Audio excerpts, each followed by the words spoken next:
Hello, આજે હું તમારી સાથે શેર કરીશ હેલ્ધી અને ઓછા ટાઈમમાં બની જાય તેવી સુગર ફ્રી માવા ચીક્કીની રેસીપી।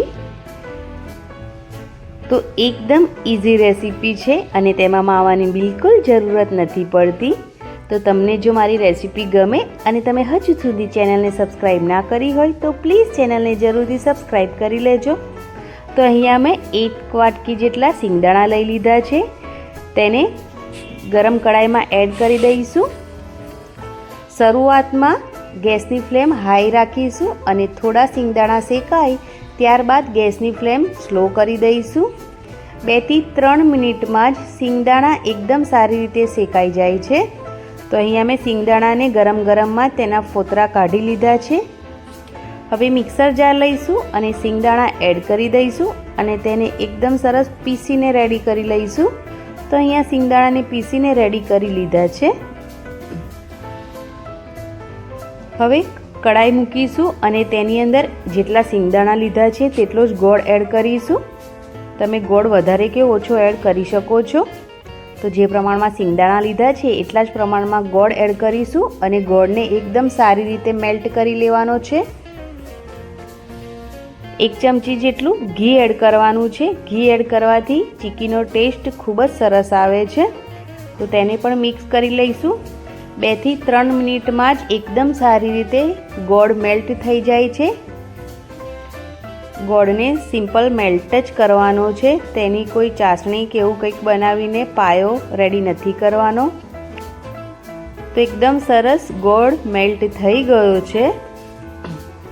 ગોળ મેલ્ટ થઈ જાય એટલે સિંગદાણા જે ક્રશ કરીને રાખ્યા હતા તેને એડ કરી દઈશું અને જ્યારે ગોળ મેલ્ટ થઈ જાય અને સિંગદાણા એડ કરો એટલે તરત જ ગેસની ફ્લેમ છે એ બંધ કરી દેવાની છે, નહીં તો ગોળ વધારે શેકાશે અને ચીક્કી કડક થઈ જશે।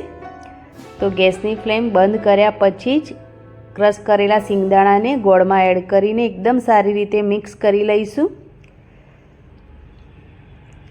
એકદમ સારી રીતે મિક્સ કરી લેવાના અને એકદમ સારી રીતે બંને વસ્તુ મિક્સ થઈ જાય એટલે તેની અંદર અહીંયા મેં થોડો ઇલાયચી પાવડર અને બદામ કાજુનો ભૂક્કો એડ કર્યો છે। આ ઓપ્શનલ છે, તમે તેને સ્કીપ પણ કરી શકો છો। તો તેને પણ એકદમ સારી રીતે મિક્સ કરી લઈશું। તો બંને એકદમ સારી રીતે મિક્સ થઈ ગયું છે। વધારે ટાઈમ નથી લાગતો આ ચીક્કી બનવામાં। તમે જો મારી ચેનલ પર નવા હોય તો ચેનલને સબસ્ક્રાઈબ કરવાનું બિલકુલ ના ભૂલતા। તો અહીંયા મેં થાળીને એકદમ સરસ ઘીથી ગ્રીસ કરી લીધી છે। હવે તેની ઉપર ચીક્કીનું મિક્સચર એડ કરીશું અને ગરમમાં જ તેને એકદમ સારી રીતે ચમચની મદદથી ફેલાવી લઈશું। તો આ પ્રોસેસ ગરમ જ કરવાની છે। જેમ જેમ ચીક્કી ઠંડી થશે તેમ આ પ્રોસેસ કરવામાં મુશ્કેલી આવશે। તો અહીંયા મેં એકદમ સારી રીતે ચીક્કીને ફેલાવી દીધી છે। હવે તેના પર મનપસંદ આકારમાં કટ લગાવી લઈશું। તો કટ પણ ગરમ ચીક્કી હોય ત્યારે જ લગાવીને રેડી કરી લેવાની છે।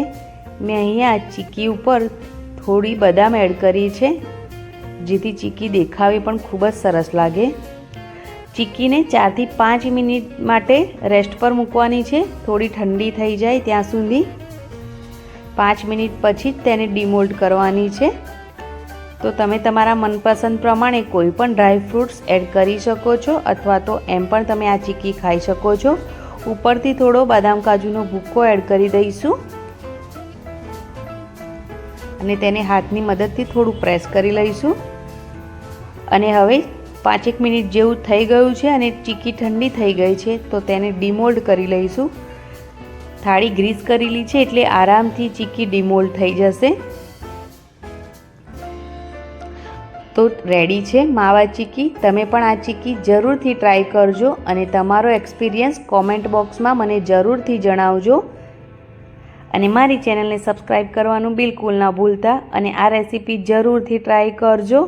ખૂબ જ આસાન રેસીપી છે।